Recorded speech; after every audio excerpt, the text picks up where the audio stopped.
नेपाल का रुपया नहीं गिरता है, बांग्लादेश की करेंसी नहीं गिरती है, पाकिस्तान की करेंसी नहीं गिरती, श्रीलंका की करेंसी नहीं गिरती। क्या कारण है हिंदुस्तान का रुपया पतला होता जा रहा है? ये जवाब देना पड़ेगा आपको।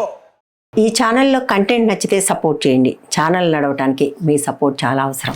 మిత్రులారా, అమెరికన్ డాలర్తో పోలిస్తే భారత రూపాయి విలువ పడిపోతున్నది, భారత రూపాయి పతనమవుతున్నది అనే వార్తలు గత వారం 10 రోజులుగా విస్తారంగా వింటూ ఉన్నారు, చూస్తూ ఉన్నారు. అసలు ఈ రూపాయి పతనం, డాలర్తో పోలిస్తే రూపాయి విలువ పడిపోవడం అనే మాటకు అర్థం ఏమిటి? సరిగ్గా ఇవాళ $1 $90.17 విలువ ఉంది. ఇది క్రమక్రమంగా పడిపోతూ వచ్చింది. నరేంద్ర మోడీ అధికారానికి వచ్చినప్పుడు 2014 మేలో రూపాయికి డాలర్కు మారకం రేటు $58.58 ఉండింది. ₹60 అనుకోండి. ₹60 ఉన్నది 10 సంవత్సరాల్లో $90 మారిపోయింది. అంటే ఈ 10 సంవత్సరాల రాజకీయ ఆర్థిక పరిణామాలు రూపాయి పతనాన్ని మరింత వేగవంతం చేశాయి. అంతకుముందు 1947 ఆగస్టులో రూపాయికి డాలర్కు మారకం రేటు $3 డాలర్గా ఉండేది. $3 డాలర్ నుంచి అది ₹60 రావడానికి 1947 నుంచి 2014 దాకా 60 సంవత్సరాల పైన తీసుకుంది. కానీ 60 నుంచి 90 కావడానికి 10 సంవత్సరాలలోనే ఈ మార్పు జరిగిపోయింది.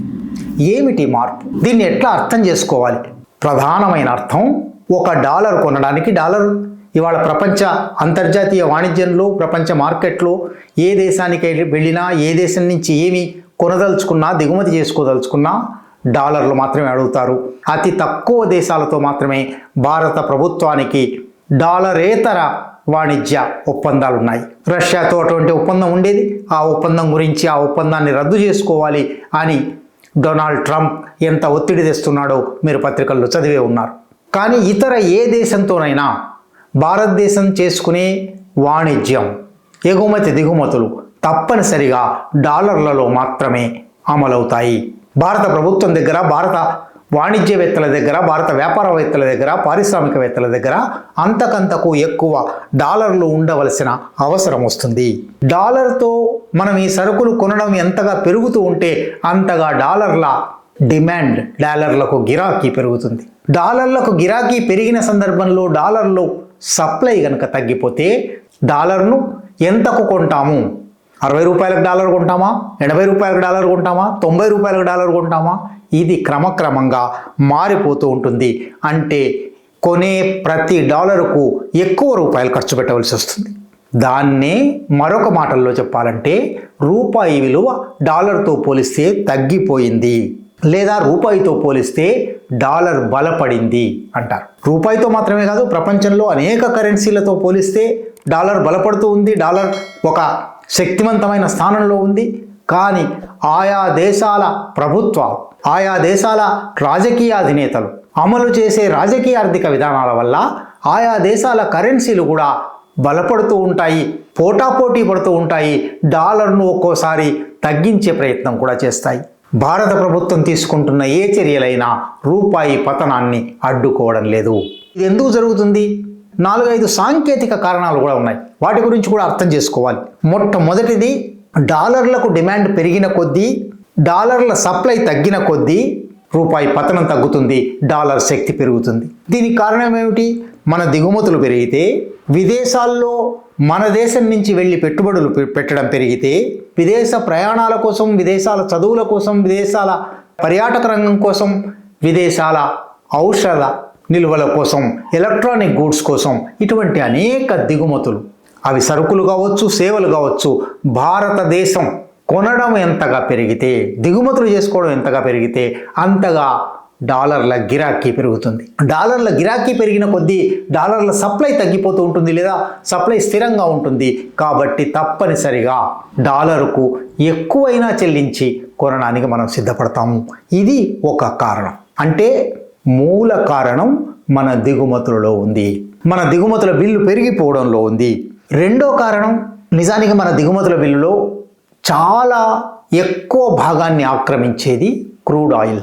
భారత ఆర్థిక వ్యవస్థ లేదా ప్రపంచంలో ఏ ఆర్థిక వ్యవస్థ అయినా ఇవాళ ప్రధానంగా చమురు మీద ఆధారపడి ఉంది కాబట్టి చమురు ఇంధన అవసరాలు పెరుగుతాయి కాబట్టి విపరీతంగా క్రూడ్ ఆయిల్ కొనవలసి ఉంటుంది. భారతదేశం మొత్తం తన క్రూడ్ ఆయిల్ వినియోగంలో 85% దిగుమతి చేసుకుంటోంది. ఈ 85% దిగుమతి అయిన క్రూడ్ ఆయిల్కు తప్పనిసరిగా మొన్నటి వరకు రష్యాతో ఉన్న ఒప్పందం వల్ల రూపాయి మారకపు విలువ ఉండేది. కానీ ఇతర దేశాలతో, అవి గల్ఫ్ దేశాలు కావచ్చు లేదా ఇతర ఏ దేశమైనా కావచ్చు, డాలర్లు మాత్రమే చెల్లించవలసి వస్తుంది. మనకు అవసరమైన క్రూడ్ ఆయిల్లో 85% దిగుమతి చేసుకుంటున్నాం కాబట్టి అంత విస్తారంగా మనం డాలర్లు చెల్లించవలసి ఉంటుంది.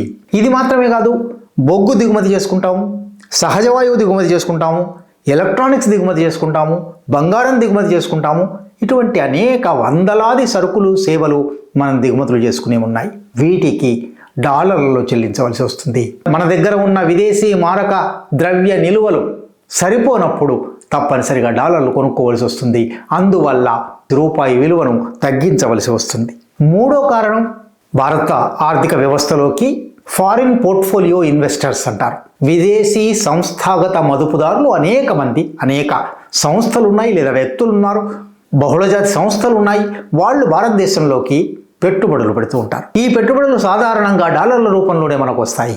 ఎఫ్పిఐ, ఫారిన్ పోర్ట్ఫోలియో ఇన్వెస్ట్మెంట్ లేదా ఫారిన్ డైరెక్ట్ ఇన్వెస్ట్మెంట్, ఇదంతా కూడా డాలర్ల రూపంలో భారత ఆర్థిక వ్యవస్థకు చేరి భారత ఆర్థిక వ్యవస్థ దగ్గర, రిజర్వ్ బ్యాంక్ దగ్గర విదేశీ మారక ద్రవ్య నిలువలు పెరుగుతూ ఉంటాయి. కానీ హఠాత్తుగా ఏదైనా కారణం వల్ల ఈ ఎఫ్డిఐ, ఎఫ్పిఐ తమ పెట్టుబడులను, తమ మదుపును ఉపసంహరించుకోదలుచుకుంటారు. ఇందుకు అనేక కారణాలు ఉండొచ్చు. గ్లోబల్ క్రైసిస్, ఉదాహరణకు యుక్రెయిన్ యుద్ధం వచ్చింది, లేదా ఉదాహరణకు గజా మీద ఇజ్రాయెల్ చేస్తున్న దాడులు ఉన్నాయి. ఆ సందర్భంలో అక్కడి నుంచి వెళ్ళే రవాణా ఓడల మీద దాడులు జరుగుతున్నాయి.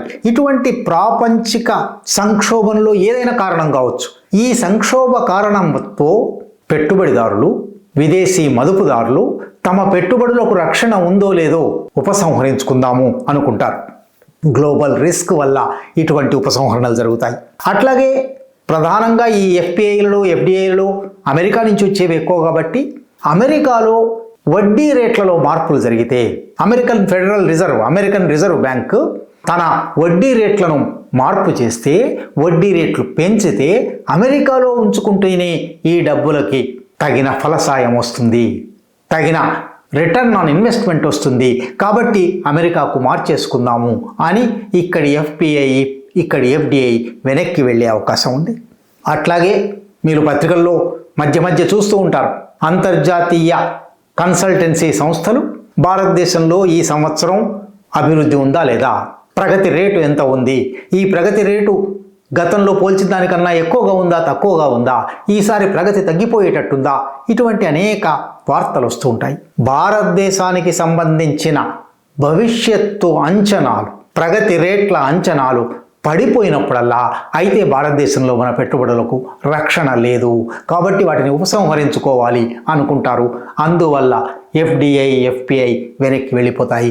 అంటే దాని అర్థం భారత ఖజానాలో ఉండే డాలర్ల నిలువలు తగ్గిపోతాయి. డాలర్ల నిలువలు తగ్గిపోతాయంటే దిగుమతుల బిల్లులకేమో మనం రెగ్యులర్గా, నిరంతరాయంగా చెల్లిస్తూ ఉండాలి. కాబట్టి ద్రవ్య నిల్వలు లేవు అంటే ద్రవ్య నిల్వల కోసం పోవలసి వస్తుంది. అంటే రూపాయి విలువను తగ్గించవలసి వస్తుంది. ఇవన్నీ పైన కనబడే సాంకేతిక, ఆయా కాలాలలో కనబడే సాంకేతిక కారణాలు. కానీ వీటికన్నా కొంచెం లోతుకు వెళ్తే ఒక కారణం ఉంది. భారతదేశానికి సంబంధించిన ట్రేడ్ డెఫిసిట్, వాణిజ్య లోటు. మనం ఎన్ని ఎగుమతి చేస్తున్నాము, ఎంత దిగుమతి చేస్తున్నాము, నిజంగా మనం ఎగుమతి చేయగలిగిన సరుకులన్నీ, సేవలన్నీ ఎగుమతి చేస్తున్నామా, అంటే తద్వారా డాలర్లు విపరీతంగా సంపాదిస్తున్నామా, లేక మనం అవసరం లేని సరుకులు, సేవలు కూడా దిగుమతి చేసుకుంటున్నామా, అందువల్ల మన విదేశీ మారక నిల్వలను వృధాగా ఖర్చు పెట్టవలసి వస్తుందా.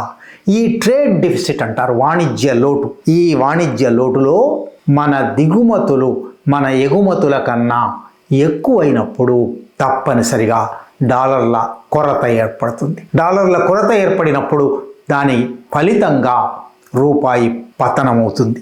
ఈ అంతర్జాతీయ కారణాలతో పాటు భారతదేశంలోనే ఒకవేళ ధరల పెరుగుదల విపరీతంగా జరుగుతూ ఉంటే, ద్రవ్యోల్బణం విపరీతంగా జరుగుతూ ఉంటే, అంటే ఇక్కడ స్థానిక మార్కెట్లో రూపాయి విలువ పడిపోతూ ఉంటే, అది కూడా అమెరికన్ మార్కెట్లోనూ లేదా అంతర్జాతీయ మార్కెట్లలోనూ ఉన్న ద్రవ్యోల్బణం కన్నా పై స్థాయిలో మన ద్రవ్యోల్బణం ఉంటే, అందువల్ల మన ఎగుమతులు ఇతర దేశాల ఎగుమతులతో పోలిస్తే పోటీ ఇవ్వవు. అందువల్ల మనం ఎగుమతి చేస్తున్న సరుకులు కొనడానికి అంతకంతకు మార్కెట్ సుముఖంగా ఉండదు, తగ్గిపోతూ ఉంటాయి.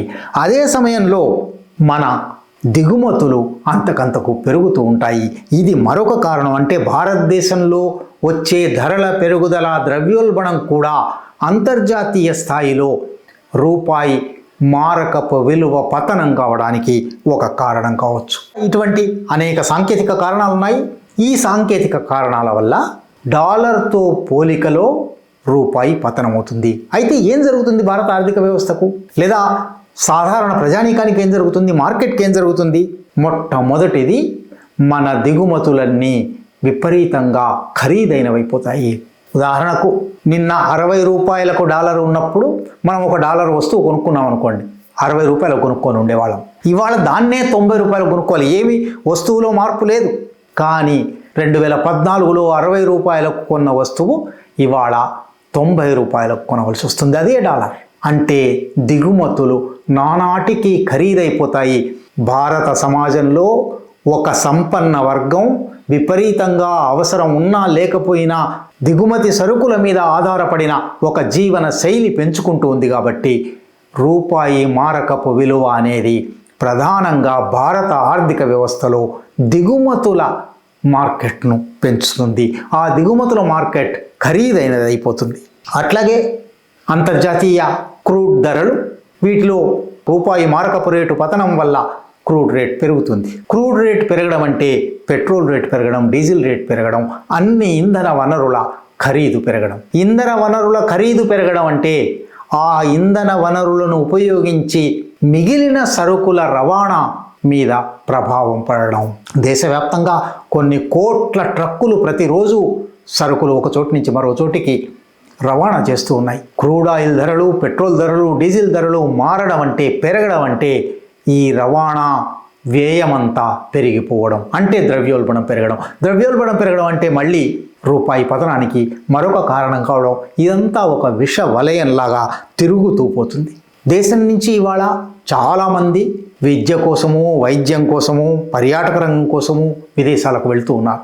అది విపరీతమైన ఖరీదుగా మారిపోతుంది. ఉదాహరణకు ఒక $10,000 ఫీజు అనుకోండి. $10,000 ఫీజు అని అంటే మొన్నటి వరకు 6 లక్షల రూపాయలు కట్టిన వాళ్ళు ఇవాళ 9 లక్షల రూపాయలు కట్టవలసి వస్తుంది. ఏమీ మార్పు లేదు. హఠాత్తుగా మారకపు రేటు మారినందువల్ల మన ఖర్చు పెరిగిపోతుంది. ఇది మాత్రమే కాదు, విదేశాల రుణాలు ఉన్నాయి. భారత ప్రభుత్వం తీసుకుంటున్న విదేశీ ప్రభుత్వాల నుంచి లేదా బహుళజాతి సంస్థల నుంచి, బ్యాంకుల నుంచి తీసుకుంటున్న రుణాలు ఉన్నాయి. ఆ రుణాలు డాలర్ల రేట్లో కొలిచినప్పటికీ, రూపాయి రేట్లలో కొలిచినప్పటికీ, తీసుకున్న నాటికి ఇవాల్టికి మనం అసలు చెల్లించి ఉండవచ్చు, కొంత వడ్డీ కొంత చెల్లించి ఉండవచ్చు.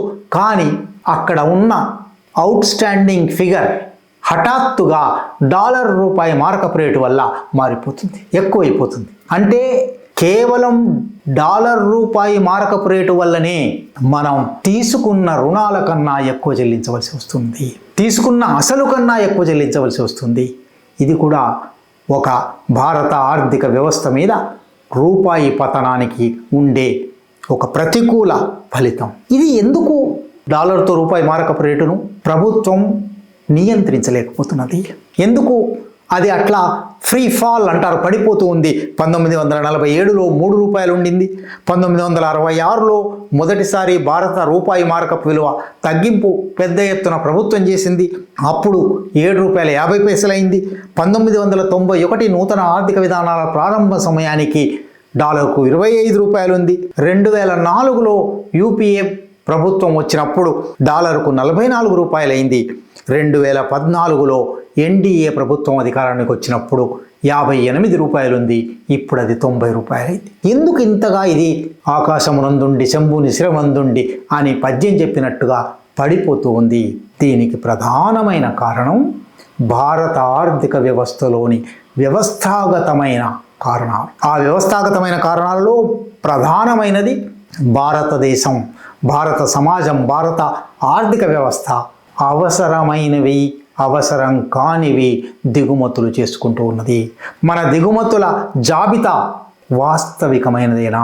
భారత సమాజ అవసరాలు తీర్చేదేనా? భారత సమాజంలో ఏ అత్యల్ప సంఖ్యాక వర్గాల అవసరాల కోసం ఈ సరుకులు దిగుమతి చేసుకుంటున్నాము? ఈ దిగుమతుల బిల్లును నియంత్రించడం ద్వారా మన విదేశీ మారక ద్రవ్య నిలువలను పెంచుకోవచ్చా అనే ఆలోచన గత 7 దశాబ్దాలలో ఏ ప్రభుత్వము చేయలేదు. రెండోది, దిగుమతులు తగ్గించడం, దిగుమతులు నియంత్రించడం, దిగుమతుల మీద ఆంక్షలు విధించడం, సమీక్షించడం ఒక అంశమైతే, అంతకంతకు ఎక్కువగా ప్రపంచంలోకెల్లా 2వ స్థానంలోనూ 3వ స్థానంలో ఉన్న శాస్త్ర సాంకేతిక శక్తి భారతదేశానికి ఉంది. ఇప్పుడైతే విశ్వగురు అని కూడా చెప్పుకుంటున్నాం. భారతదేశం తనదైన ఒక సరుకును తయారు చేయలేదు. తనదైన ఒక సరుకును మరెవరూ ఇది చేయలేరు, మేము మాత్రమే చేస్తాము, మా దగ్గర నుంచే ప్రపంచం కొనుక్కోవాలి అని ఒక సరుకును తయారు చేసి ఎగుమతి చేయలేదు. అందువల్ల ఎగుమతుల బిల్లు ఎప్పటికీ పెరగడం లేదు. కేవలం ఆహారోత్పత్తులు, కేవలం ముడి సరుకులు, కేవలం తక్కువ స్థాయి విలువ గల సరుకులు మాత్రమే ఎగుమతి చేస్తూ ఉన్నాం. అంటే దేశీయ పారిశ్రామిక అభివృద్ధి సాధించాలి. దేశీయ వ్యవసాయ అభివృద్ధి సాధించి, వ్యవసాయ అభివృద్ధి ద్వారా పారిశ్రామిక అభివృద్ధి సాధించాలి. అప్పుడు మాత్రమే దేశపు కరెన్సీ, దేశపు ద్రవ్యమానం ఒక శక్తివంతమైన ద్రవ్యమానంగా ఉంటుంది. ఇతర ద్రవ్యమానాలతో, ఇతర కరెన్సీలతో పోటీ పడుతుంది అనే ఒక దేశీయమైన ఆలోచన ఏ ఒక్క ప్రభుత్వాలు ఇంతవరకు సక్రమంగా అమలు చేయలేదు. గనక రూపాయి పతనం క్రమంగా జారిపోతుంది.